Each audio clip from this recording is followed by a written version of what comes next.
guys, two ways para mag-add tayo ng description or mag-add tayo ng link sa description. Ayan, ito yung two ways. So, una, punta tayo sa YouTube.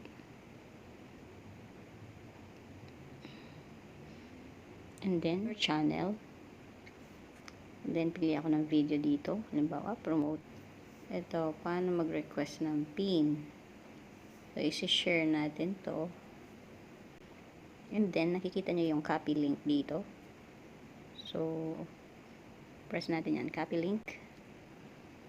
Ayan, and then punta tayo sa YouTube Studio.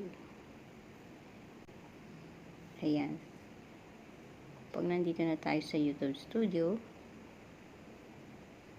ayan, magbukas tayo ng isang video natin kung saan natin ilalagay. So, itong lapis na to, press nyo lang. And then, dito sa description, ayan.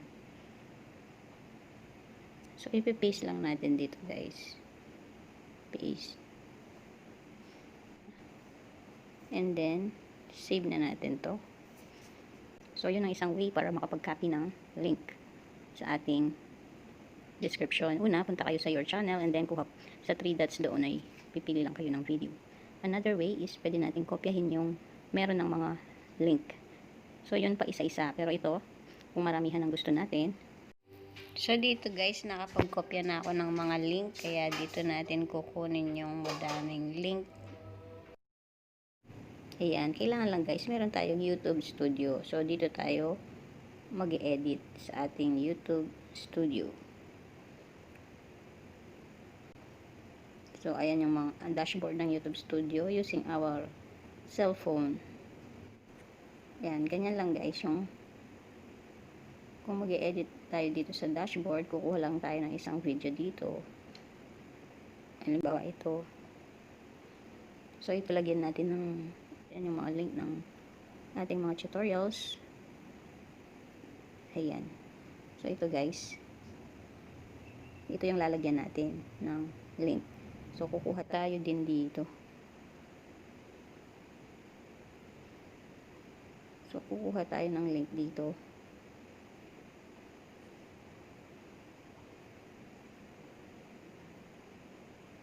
Ayan. Pencil.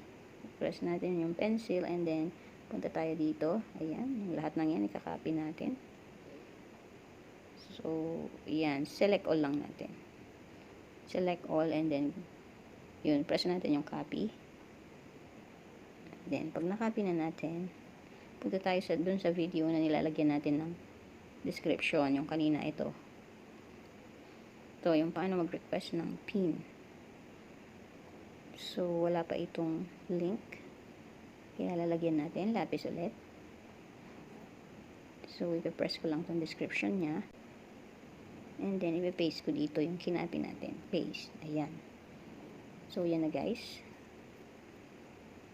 Ayan na po yung ating mga so, isa-save lang natin. Ayan, balik lang natin ito, yung arrow dito, and then save. Press lang natin yung save. So, kung i-double check natin dito, lapis ulit. Ayan na sila, na-save na. So, kung gusto mong yung may kulay naman sila, pwede tayong pumunta dun sa YouTube. Punta tayo sa YouTube.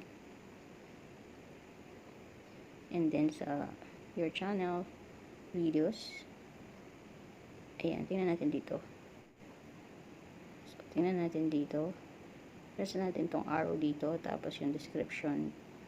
Kung nakopya na nga, ayan na sila guys. So, yan na yung mga link guys. So, ganun lang po yung two ways na gamit yung cellphone natin kung paano magkopya ng mga link sa description. So, ganun lang po. Ayan.